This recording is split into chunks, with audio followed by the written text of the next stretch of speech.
જોઈએ છે, જે મેળવ્યું છે એના. કોઈ કે ના અમારે મુક્તિ નથી, ના, બધાને મુક્તિની ઈચ્છા છે. હવે જે જોબ માટે તમે કેટલી માનતા માની હતી, ઠાકોરજીને પગે લાગ્યા હતા, હવે એ જોબમાં અઠવાડિયું રજા મળે તો કેવી મજા આવે? યાર એમ કરીએ ને કે રજા માંગીને લઈએ કે થોડી રજા આપો. હવે મુક્તિ મેળવીને આનંદ આવે છે. કમાવા તમે જોબ પર બેઠા હો ત્યારે તમને વધારે મજા આવે કે સ્પેન્ડ કરવા, શોપિંગ કરવા ગયા હો ત્યારે વધારે મજા આવે? સ્પેન્ડ કરવા મજા આવે.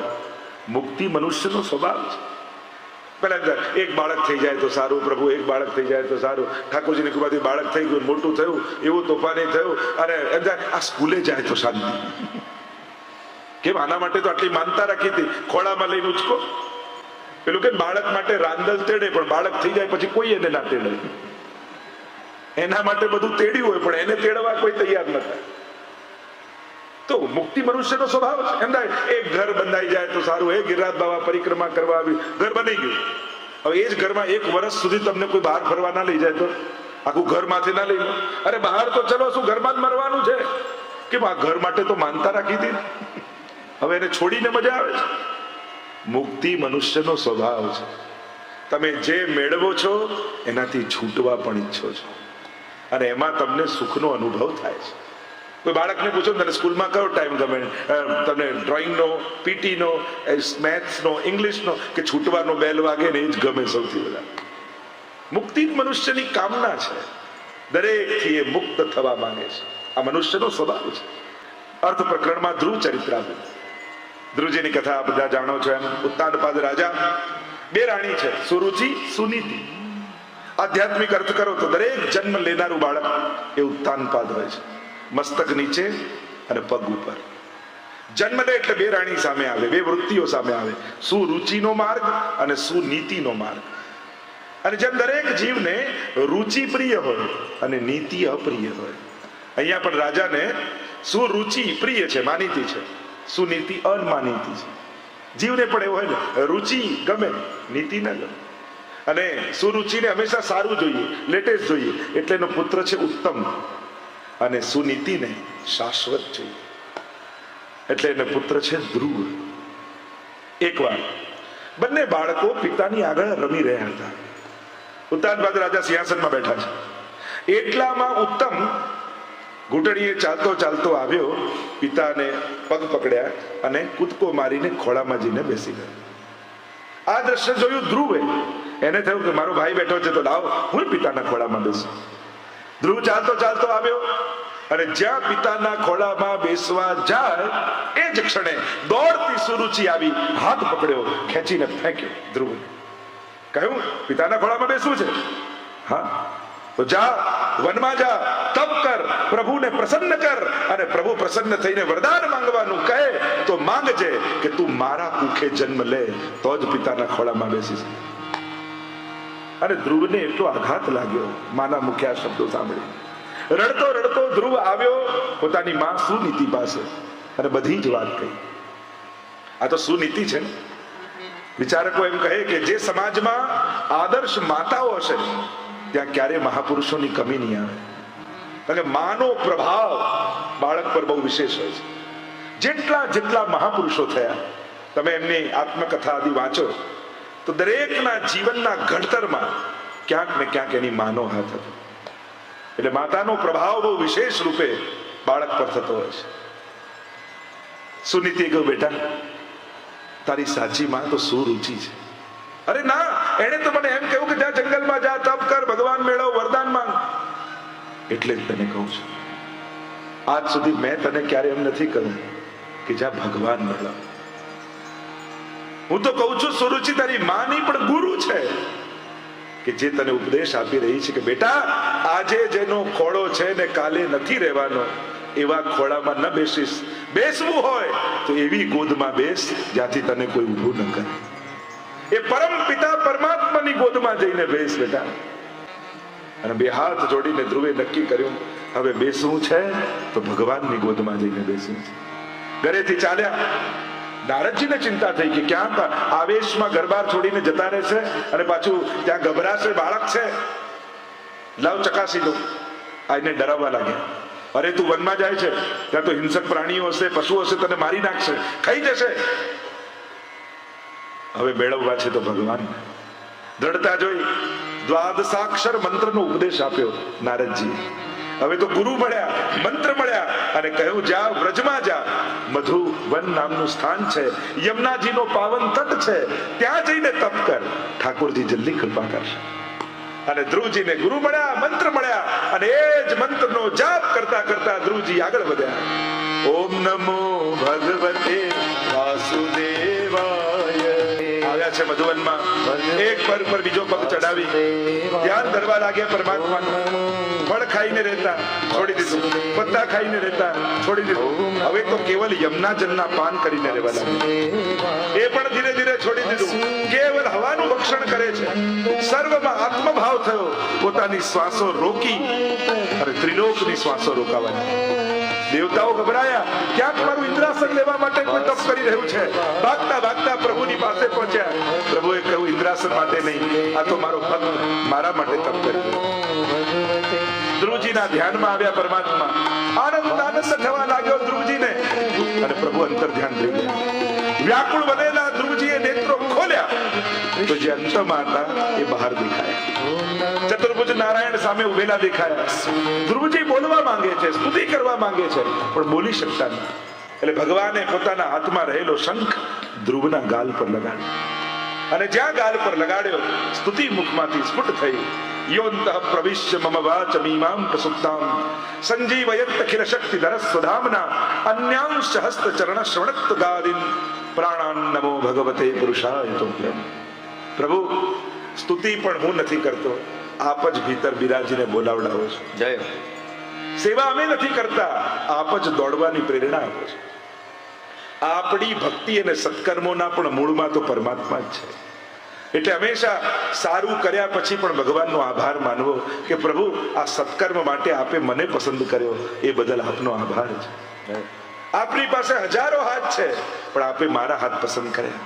આપની પાસે હજારો આંખો છે, આપે મારી આંખો પસંદ કરી. આપની પાસે હજારો પગ છે, આપે મારા પગ પસંદ કર્યા. એ આપનો મારા પર ઉપકાર છે. સુંદર સ્તુતિ કરી છે. ધ્રુવલોકને પ્રાપ્ત થયા, યક્ષોનો સંહાર કર્યો. ધ્રુવલોકને પ્રાપ્ત થયા, આગળ ધ્રુવના વંશમાં અંગ થયા, અંગના વેન થયા. વેન નાસ્તિક થયા, પાપી થયો વેન. યજ્ઞ યાગાદી બંધ કરાવી દીધા, ધર્મ કર્મ બંધ કરાવી દીધા, પ્રજાને બહુ પ્રતાડિત કરી. પ્રજા દુખી થઈ એટલે એને રાજાને મારી દીધા. વેન મર્યો, એના બાહુનું મંથન કર્યું અને બાહુમાંથી બોલો પૃથુ ભગવાન કી જય, પૃથુ ભગવાનનું પ્રાગટ્ય થયું. કહેવાય છે પૃથુ પરથી પૃથ્વી શબ્દ આવ્યો, કારણ કે આ પૃથુ ભગવાને, પૃથુ રાજાએ ખેતી કરતા શીખવાડ્યું, ખનીજો અને ખદાનોમાંથી ખનીજો કાઢતા શીખવાડ્યું, નગર રચના કરીને કેમ કરીને રહેવું એ શીખવાડ્યું. એટલે કે માનવ જાતિ ગમે ત્યાં જંગલોમાં ભટકતી હતી, એને સુવ્યવસ્થિત કરતા અને કેમ જીવવું સુવ્યવસ્થિત નગર રચના કરીને એ કોઈએ શીખવાડ્યું હોય તો આ પૃથુ રાજાએ શીખવાડ્યું. ભૂમિ અન્ન આપવાનું બંધ કરી દીધું તો એનું દોહન કર્યું અને કઈ રીતે અનાજ પકવવું પૃથ્વીમાંથી, આખી ખેતીની પદ્ધતિ એ પૃથુ રાજાએ શીખવાડી. સમય થયો, વનમાં ગયા, રાજપાટ છોડીને તપ કર્યું. ભગવાન પ્રસન્ન થયા ને માંગવાનું કહ્યું તો પૃથુ ભગવાને માંગ્યું, મને 10,000 તાન આપો. 2 કર્ણથી આપની કથા સાંભળું છું ને તો તૃપ્તિ થતી નથી. રૂવાડે રૂવાડે કર્ણેન્દ્રિયો લાગી જાય તો આપની કથાનો હું આનંદ માણી શકું, એવી આપ કૃપા કરજો. આગળ ચતુર્થ સ્કંદને આપણે વિરામ આપીએ. પંચમ સ્કંદ સ્થાન લીલા. બોલો ગોવર્ધન નાથ કી જય. વૈકુંઠ વિજય સ્થિતિ. પ્રિવતના રાજ્યનું વર્ણન આવ્યું. નાભી રાજાના યજ્ઞમાં બોલો ઋષભદેવ ભગવાન કી જય. જૈનોના આદિનાથ એ ઋષભદેવ, એમની કથા આવી. જયંતી સાથે એમના વિવાહ થયા. પરીક્ષા કરી ઇન્દ્રએ, વર્ષા બંધ કરી દીધી અને તપોબળથી એમને કૃત્રિમ વરસાદ કરાવ્યો. ઋષભદેવજીને 100 પુત્રો થયા. મોક્ષનો ઉપદેશ આપ્યો, નવ યોગેશ્વર થયા. સુંદર ઉપદેશ આપતા ઋષભદેવજીએ કહ્યું, ભોગો ભોગવવા માટે 83,99,999 યોનિઓ છે. આ એક માનવ યોનિ એવી છે કે જેમાં ભગવાનની ભક્તિ થઈ શકે છે. આ દુર્લભ છે, કારણ કે બાકી બધી યોનિ ભોગ યોનિઓ છે, એમાં ભોગ જ ભોગવવાના છે માણસે. જે પણ યોનિમાં જાઓ, આ એક માનવ યોનિ એવી છે જેમાં ભગવાનની ભક્તિ કરીને જન્મ મરણના ચક્કરમાંથી છૂટી શકાય છે. દુર્લભો માનુષો દેહો, એટલે જ કહ્યું દુર્લભ છે. આપણે લાગે આમાં શું દુર્લભ છે? બીજા બધાને જેમ આંખો છે, મુખ છે, કાન છે, એમાં માણસને પણ છે. એમાં દુર્લભતા શું, વિશેષતા શું માણસમાં? તો કહ્યું જીભ બધા પાસે છે, બોલી શકે છે. એક પોપટ પણ રામ બોલી શકે છે અને માણસ પણ રામ બોલે. માણસ તેની વિશેષતા શું? પોપટ રામ બોલે ને તે રામ સુધી જતું નથી, પણ માણસના મુખમાંથી નીકળેલો રામ શબ્દ છેક રામના કાન સુધી પહોંચતો હોય છે. એટલે કે માણસની મળેલી દરેક ઇન્દ્રિયો એના મુક્તિના સાધન છે. આંખો દરેક પશુ પંખીઓને છે, પણ એ ભગવાન સામે જુએ તો એનાથી કોઈ એને વિશેષ લાભ નથી થતો. એવી કોઈ આંખો નથી, પણ માણસને એવી આંખ મળી છે કે ભગવાનના દર્શન કરીને પણ ઉદ્ધાર સિદ્ધ કરી શકે છે. મેરો મન ગિરધર છબી પર ટીક્યો અને પ્રભુના દર્શન કરતી કરતી એ આગ્રાની વારાંગના શ્રીનાથજીની આગળ નાચતી નાચતી શ્રીનાથજીને પ્રાપ્ત થઈ. દર્શન માત્રથી ઉદ્ધાર. એવી આંખો માણસ પાસે છે. કાન બધા પાસે છે. હવે વિચાર કરો, અહીંયા તમે જે કથા સાંભળવા બેઠા છો, માણસ છો એટલે ને. માણસ સિવાયની બીજી કોઈ પણ યોની હોત તો તમને હોલમાં આવવા દે? અરે ભલે ગાય બન્યા હોત તોય હોલમાં કોઈ આવવા દે? અહીંયા બેસીને કથા સાંભળી રહ્યા છો એનું એક જ કારણ છે, તમે માણસ છો એટલે. તો કાન બધી યોનીઓને છે, પણ કાન દ્વારા કોઈનો ઉદ્ધાર નથી થતો. માણસ પાસે એવા કાન છે કે કથામાં આવીને બેસે તો કાન પણ મુક્તિના દ્વાર બની શકે એમ છે. અહીંયા તમારે કઈ કરવું પડે છે? આઈને કેવા સરસ ગોઠવાઈ જાવ છો બધા, સરસ એક સરખા કપડા પહેરી, એક સરખા રંગના પહેરી, એક સરખા અપ ટુ ડેટ થઈ, અને બધાના ફોટા એટલા સરસ આવે છે. આમ સરસ ગોઠવાઈ ગયા, કાઈ નહીં કરો, છતાંય બધી મહેનત કરી હોય મેં ને ઉદ્ધાર તમારો થાય. કેવલ કાન ખુલ્લા રાખીને ભાવથી સાંભળ. કહેવાનો મારો અર્થ, બડે ભાગ માનસ તને પાવા. કેમ કહ્યું? કારણ કે બધા પાસે આ છે કાન, પણ તમારી પાસે એવા કાન છે કે આ સાંભળીને તમે ઉદ્ધાર તમારો જન્મારાનો કરી શકો છો, જન્મ મરણમાંથી મુક્તિ પામી શકો છો. એવા કાન તમારી પાસે. અને એટલા માટે આ માનવ દેહ દુર્લભ છે. આ એટલે દુર્લભો માનુષો દેહો. ક્ષણો તો જઈ રહી છે, કઈ ઘડીની રાહ જોઈને બેઠા છો? આનાથી ઉત્તમ બીજો માહોલ અને મુહૂર્ત કયો મળશે? હજી પ્રભુના શરણે જતા રહો, બ્રહ્મ સંબંધ નહીં, ભગવત નામ શરૂ કરી દો, સેવા પધરાવી ઠાકોરજીને પુષ્ટાવીને સેવા શરૂ કરી દો. કયા મુહૂર્તની રાહમાં બેઠા છો? દિવસે દિવસે ચિંતાઓ ને જવાબદારી વધે જ છે, કાંઈ ઘટતું નથી. આપણને એમ લાગે આમ બધું ગોઠવાઈ જાય, બધું સેટ થઈ જાય. અરે એફડીઓ પાકશે એના પહેલા તો તમે પાકી જશો. સમય તો જઈ જ રહ્યો છે, પાછો આ સમય આવવાનો નથી. આપણા પ્લાનિંગ કેવા હોય? રિટાયર્ડ થયા પછી કરીશું ગરડાથી, એટલે પ્લાનિંગ કેવું કહેવાય? દેખાતું ઓછું થશે ને પછી દર્શન કરીશ, ચાલવાનું બંધ થશે ને પછી યાત્રા કરીશ, બોલવાનું બંધ થશે ને પછી ભગવત નામ લઈશ. આ પ્લાનિંગ સારું કહેવાય? અરે જ્યારે ઇન્દ્રિયો પોતાના વધારે સરસ રૂપમાં હોય ત્યારે જ ભક્તિમાં જોડાઈ જવું જોઈએ. કારણ કે ત્યારે જ તો ભક્તિ થઈ શકે. પછી તો ધ્યાન વધારે શરીરમાં રહે. હવે તમારા ઘૂંટણ બહુ દુખતા હોય પછી માળા ફેરવામાં મન રહે? યુવાનીમાં, બાળપણમાં જયારે દીકરો મોટો થાય, છોકરો સ્કૂલે જાય, ત્યારે એક એક બોડી પાર્ટ શીખવાડવું પડે. જો બેટા હાર્ટ અહીંયા હોય, આ જમણો હાથ કહેવાય, આ મગજ અહીંયા હોય, ફેફસા અહીંયા હોય, એક એક ચાર્ટ લઈને શીખવાડવું પડે. અને ઉંમર થાય ને પછી તો હાર્ટની એક એક લાઈનો ખબર હોય ને, આ નસ દબાય છે ને અહીંયા બ્લોકેજ છે ને અહીંયા ખુલવાનું છે. પછી એને કોઈ ચાર્ટ લઈને શીખવાડવું નથી પડતું. પછી તો બધું જ ધ્યાન શરીરમાં જ હોય. આ વધી ગયું છે ને આ ઘટી ગયું છે ને આ હંમેશા બોડીમાં એક ચાલ્યા. પછી તો ધ્યાન શરીરમાં જ રહે છે.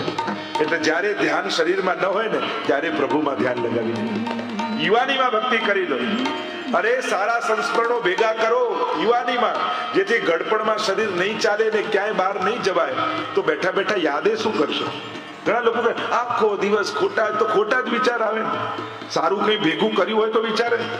પણ જેને યુવાનીમાં યાત્રા કરી હોય, કથા સાંભળી હોય, મનોરથ કર્યા હોય, સત્કર્મ કર્યા હોય, અને જયારે શરીર ન ચાલતું હોય તો બેઠા બેઠા ચાર સારી વાતો યાદ કરવાની હોય. પણ જેને સારા સંસ્મરણો ભેગા નથી કર્યા એનું ઘડપણ પણ બહુ ખરાબ જાય છે. એટલે યુવાનીમાં કરવાનો અર્થ કેવલ યુવાની સુધારવાની વાત નથી, એનાથી ઘડપણ પણ સુધારશે. કારણ કે તમારે યાદ કરવાની ચાર સારો બાબતો છે. કહ્યું ભક્તિ કરી લેજો, ભગવાનને ભજી લેજો. નવ યોગેશ્વરો થયા અને હવે એમના પુત્ર ભરતજીનું રાજ્ય કહેવાય કે આ ભરતજી પરથી આપણા દેશનું નામ ભારત પડ્યું. બહુ જ આદર્શ રાજા છે. સમય થયો, રાજપાટ છોડી વનમાં પ્રભુની ભક્તિ કરવા આવ્યા. ભક્તિ કરવા માટે આવ્યા. નદી કિનારે એક સુંદર ઝૂંપડું બનાવી અને ત્યાં નિવાસ કરે છે. સવારે નદીમાં સ્નાન કરવા જાય, સ્નાન કરે, આજુબાજુથી ફળ તોડીને લાવે અને આખો દિવસ હરી હરી હરી હરી નામના જાપ કર્યા કરે. હવે તો મુક્તિનો રસ્તો લીધો છે. પણ દિવસો ક્યારે બદલાય કોને ખબર, સંજોગો ક્યારે બદલાય કોણ જાણે. આ તો કોઈ રેલના પાટાની જેમ જીવન જતું નથી. આ તો ઝાડની કૂપળની જેમ ફૂટતું હોય છે. ક્યારે કઈ બાજુ કઈ દિશાએ ડાળી ફૂટશે કોઈને ખબર નથી હોતી. એકવાર સવારના સમયે નદીમાં સ્નાન કરવા માટે ગયા, સંધ્યાવંદન કરવા માટે ગયા. અને જ્યાં સ્નાન કરીને સંધ્યાવંદન કરવા માટે અંજલિમાં જળ લીધું, સૂર્યનારાયણને અર્ઘ આપવા જાય, જળ ભરવા જાય, એટલામાં સિંહની ધાડ સંભળાઈ. અને સિંહની ધાડ સંભળાઈ, કેટલાક હરણાઓ પાણી પીવા માટે આવેલા નદી કિનારે. અને એમાંથી એક હરણી ગર્ભવતી હતી અને બાળક થવાનું. સિંહની ધાડ સંભળાઈ એટલે ગભરાઈ ગઈ, જળમાં કૂદી ગઈ. અને કૂદી ગઈ તો પ્રસવ થઈ ગયો. અને તણાતું તણાતું નવજાત બચ્ચું રાજા જ્યાં અંજલિ ભરવા જાય તો રાજાના હાથમાં આવી ગયું. અરે આ હરણનું બચ્ચું ક્યાંથી આવ્યું? આ તો જીવતું છે. દોડતા દોડતા કિનારે લઈને આવ્યા, થોડું ચોખ્ખું કર્યું, કુમળું કુમળું ઘાસ કિનારે ઉગ્યું હતું, તોડીને લાવ્યા, હરણના બચ્ચાને ખવડાવવા લાગ્યા. દયા બહુ સારી વાત છે, પણ દયા ક્યારે મોહ બની ગઈ ખબર ન પડી. હવે તો હરણના બચ્ચાને રોજ ઘાસ તોડીને લાવે, ખવડાવે, બાંધીને રાખે ઝૂંપડાની પાસે. હરી હરી હરી 4 વાર જપે, પાછું આંખ ખાલીને જુએ, ખોલીને જુએ, ક્યાંક દૂર તો નથી જતો રહ્યો, ક્યાંક ભાગી તો નથી ગયું, પાછું જુએ, પાછું માળા જપવા બેસી જાય. ધીમે ધીમે હરી હરી ઘટવા લાગ્યું અને હરણ હરણ વધવા લાગ્યું. એમ થઈ ગયું કે આને હું ખવડાવીશ તો જ ખાશે, આને હું રાખીશ તો જ રહેશે, અને હું જીવાડીશ તો જ જીવશે. ભૂલી ગયા કે દરેકને જીવાડનારો તો પરમાત્મા છે. હરણનું જીવન તો જંગલમાં છે, બાંધીને રાખે એમાં કઈ એનું હિત નથી. પણ આ હરણ કેવલ ભરતજીના જીવનમાં કૂદ્યું એવું નથી, આપણા જીવનમાં કૂદે છે. માળા કરવા બેઠા હો ને ફોનની ઘંટડી વાગે તો માનજો હરણ કૂદ્યું. સેવા કરવા બેઠા હો, ડોરબેલ વાગે તો માનજો હરણ કૂદ્યું. આ તો એટલે જ અંદામાં હરણ કર્યું ને, હરી જાય જ હરણ. એક મૃગ કે કારણે ભરત ધરી મૃગ દેહ, તુલસી વાકી કહા ગતિ જો સબસો કરત સને. અરે એક હરણમાં મન ગયું તો બીજા જન્મમાં હરણ થવું પડ્યું. તો આપણું મન તો બધામાં લાગેલું છે, આપણી શું ગતિ થવાની? હરણનું બચ્ચું એક દિવસ એને ટોળું જોયું પોતાના સ્વજનોનું, અને એ તો રાજાને છોડીને જતો રહ્યો. અને રાજાનું મન હરણમાં રહી ગયું. અરે ક્યાં ગયું હશે, શું કરતું હશે, કોણ એને ખવડાવતું હશે, એવો મોહ બંધાઈ ગયો જાણે હું જાને જીવાડું છું. અને હરણ હરણ કરતા દેહ પડ્યો, છેલ્લે જ્યાં મતી એ ગતિ, બીજા જન્મમાં હરણ બન્યા. ગત જન્મનું યાદ રહેવું. જો એક વસ્તુ સમજી લો, કર્મનો સિદ્ધાંત, જેવા કર્મ કરશો એવા સુખ દુઃખ મળશે આવતા જન્મમાં, અને જેવું સ્મરણ કરશો એવી યોની મળશે.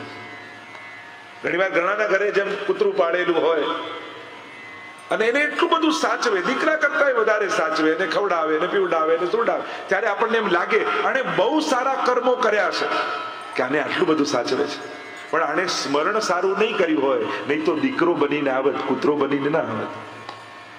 સારું સ્મરણ કર્યું હોત તો દીકરો બનીને જન્મ લે. સારું સ્મરણ નહીં કર્યું હોય એટલે એને યોની ખરાબ મળી. બાકી પ્રેમ તો આને કરે છે, સુખ આને મળી રહ્યું છે, પણ આની યોની સારી. બીજા જન્મમાં હરણ બન્યા, ગત જન્મનું યાદ રહ્યું, અન્ય જન્મનો ત્યાગ કરી દીધો અને હરણની યોની ગઈ, બ્રાહ્મણ કુળમાં જન્મ થયો. પણ ગત જન્મોનું યાદ છે. મનમાં થયું કે હવે ક્યાંય ફસાવું, જળની જેમ રહેવા લાગ્યા.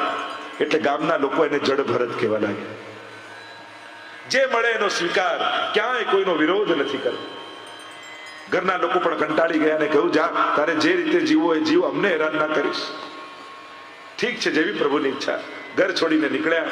સામે રહુગણ રાજાની સવારી આવતી હતી અને 4 કહાર ડોલી ઉચકનારા ઉચકીને જતા હતા. એટલામાંથી એક ડોલી ઉચકનારો કહાર બીમાર પડી ગયો. બીમાર પડ્યો એટલે રાજાની સવારી અટકી ગઈ. કહ્યું, જાઓ કોઈને ગોતીને લાવો. એટલે અમારી સવારી આગળ જાય. પૂર્વમાં કપિલ ભગવાનનો સત્સંગ કરવા જઈ રહ્યા છે. અને શોધતા શોધતા ભરતજી મળ્યા.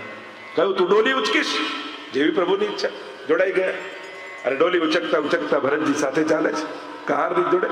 પણ અમને તો બધામાં ઈશ્વર દેખાય. એટલે નીચે જમીનમાં કીડી મકોડાની હારમાળા જતી હોય ને, એને થાય ક્યાંક મારો પગ ન પડી જાય, ક્યાંય જીવ હિંસા ન થઈ જાય, એટલે કૂદકો મારે એટલે ડોલી ઊંચી થાય અને રાજાના માથા પર વાગે.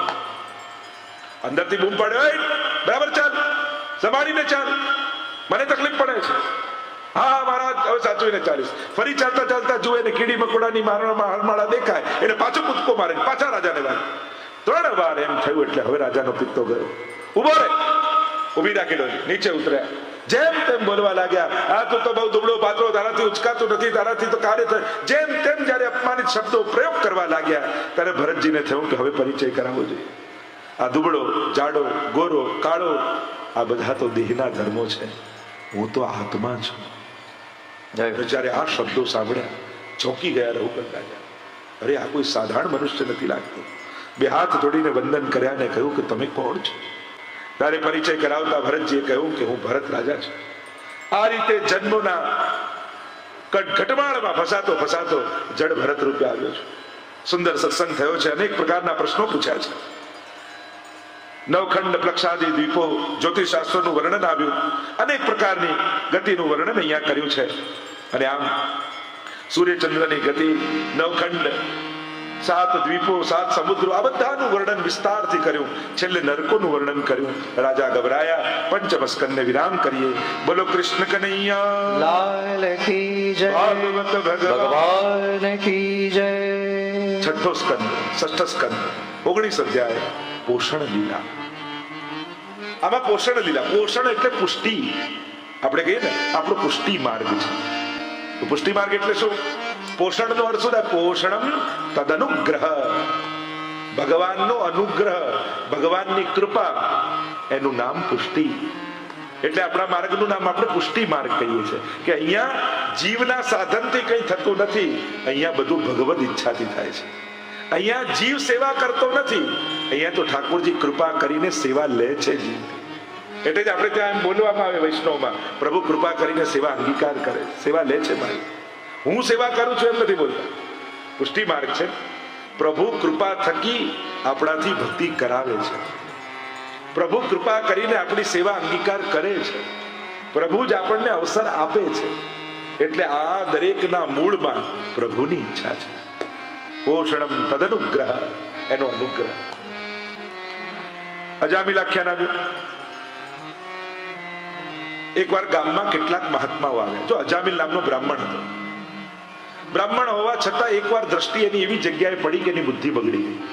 અને એવી બગડી, ઘર બાર છોડી ગણિકા સાથે રહેવા લાગ્યો, ન કરવાના કૃત્યો કરવા લાગ્યો, બ્રાહ્મણપણાના બધા કાર્યો છોડી દીધા. ગણિકા સાથે રહે અને એની જોડે ગણિકાથી બાળક થવાનું છે, ગર્ભવતી છે. ગામમાં કેટલાક મહાત્માઓ આવ્યા. યુવાનો બેઠા હતા અને પૂછ્યું કે અહીંયા કોઈ સારા બ્રાહ્મણનું ઘર છે કે એમને પવિત્ર ભોજન મળે. એમને મજાક સૂજી. એટલે કે વાહ, અમારા ગામમાં બહુ સારો બ્રાહ્મણ, એક પવિત્ર બ્રાહ્મણ રહે અને ત્યાં તમને બહુ જ પવિત્ર ભોજન મળશે, અને એ છે અજામિલ, એના ઘરે જાઓ. અને મહાત્માઓ શોધતા શોધતા અજામિલના ઘરે આવે. અજામિલ બહાર ગયો હતો અને ગર્ભવતી ગણિકા હતી. મહાત્માએ પૂછ્યું, અજામિલનું ઘર છે? ક્યાં? અમે ભોજન કરવા આવ્યા છે. ગણિકાને થયું કે આ કોઈ અમારા ઘરે ક્યારે કોઈ મહાત્મા આવે નહીં, અને આ ક્યાંથી ભૂલા પડ્યા. કહ્યું, અમારું સૌભાગ્ય કે અમારા ઘરે કોઈ મહાત્મા આવ્યા. જે કાંઈ હતું એ બનાવીને બધું ભોગ ધર્યું, એમને આપ્યું. બધા પ્રસન્નતાથી આરોગ્ય ભોજન કર્યું અને વિચાર કર્યો કે આનું તો કંઈક કલ્યાણ કરવું જોઈએ. આના ઘરનું અમે અન્ન લીધું છે, અને કોઈ મહાત્મા તમારા ઘરની એક કણિકા પણ લે ને તો એ દિવસે તમારા ઘરના બધા પાપ બળી જતા હોય. એ તમારું ભોજન નથી ખાતા, તમારા ઘરના પાપને ખાઈ જાય છે. એટલે જો આપણે ત્યાં પધરામણીનો આ બધો ક્રમ કેમ છે આપણા હિન્દુ ધર્મમાં? કારણ કે સંતો મહાત્માઓ ચાલતા ફરતા તીરથ કહેવામાં આવ્યા છે. આપણે આપણા ઘરને તીર્થમાં નથી લઈ જઈ શકતા પવિત્ર કરવા માટે, પણ ચાલતા ફરતા તીર્થો જ્યારે આપણા ઘરમાં આવે છે ને, ત્યારે આપણા ઘરના દુર્ભાગ્યો ટળી જતા હોય છે. ઘરનું વાતાવરણ પવિત્ર તીર્થમય થઈ જતું હોય છે. આ ભાવને કારણે આપણે પધરામણી કરાવતા હોય છે. અને અહીંયા મહાત્માઓને થયું કે આનું અન્ન ખાધું છે તો આના પર કૃપા કરવી જોઈએ. એમ તો અજામિલ ભગવાનનું નામ નહીં લે, યુક્તિ કરી કહ્યું કે આપણે દક્ષિણા ભોજન કરાવ્યું છે તો કે અમારા પાસે તો કાંઈ નથી, હું શું આપું? કે અમારે દક્ષિણામાં બીજું કાંઈ નથી જોઈતું, તારે જે બાળક થાય તું વચન આપતું, એનું નામ તું નારાયણ રાખજે, બસ અમારે બીજું કઈ નહીં. વિચાર કર્યો કે એમને તો ભગવાનનું નામ નહીં લે, પણ જો પુત્રને મોહવશ પણ પુકારશે ને તો ક્યાંક પરમાત્મા સાંભળીને કૃપા કરી દેશે. અને અજામિલને એટલું વાલું આ એનો દીકરો, અને નામ રાખ્યું નારાયણ. એટલે આખો નારાયણ અહીંયા, નારાયણ આ લાવ, નારાયણ આ કર, નારાયણ નારાયણ નારાયણ આખો દિવસ ચાલ્યા કરે. 88 વર્ષનો થયો અજામિલ. યમદૂતો દેખાયા, ગભરાયો મૃત્યુના ડરથી, પુત્રને પુકાર કર્યો નારાયણ. દીકરાએ તો ન સાંભળ્યું, પણ પરમ પિતાએ સાંભળ્યું. ભગવાને પોતાના પાર્ષદો મોકલ્યા છે, અહીંયા યમરાજાએ યમદૂતો મોકલ્યા છે. યમદૂતો કહે આ પાપી છે, આને તો અમે યમલોક લઈ જઈને સજા આપીશું. પાર્ષદો કહે પણ આણે અંત સમયમાં ભગવાનનું નામ લીધું છે, આને તો અમે ભગવાનના લોકમાં લઈ જઈશું. અજ્ઞાનાદ અથવા જ્ઞાનાદ ઉત્તમ શ્લોક નામ યત સંકીર્તિતમ અધમ પુરુષો દહે દેદો યથા નલઃ. પાર્ષદોએ કહ્યું ભગવાનનું નામ તો અગ્નિ જેવું છે, અગ્નિમાં જાણતા લાકડું નાખો કે અજાણતા પડી જાય, અગ્નિ તો એને બાળી જ નાખે છે. એમ કોઈ પણ ભાવે ભાવ કુભાય અનખ આલસહુ, કોઈ પણ રીતે લીધેલું ભગવાનનું નામ ક્યારે પણ નકામું નથી જતું. એટલે ક્યારે એવું નહીં વિચારવું આજે મારું મન નથી. ઘણી વાર લોકો લોજિક જ ઊંડા આપે, અમને આજે મન નથી તો પછી માળા ફેરવવાનો શું અર્થ, આજે મન નથી તો પાઠ કરવાનો શું અર્થ. અરે મન નથી લાગતું એટલે જ તો માળા છે. લાગી જ જાય તો દિયે જ. મન ઠાકોરજીમાં લાગી જ ગયું છે જેનું, એને કેમ માળા ફેરવવાની જરૂર છે?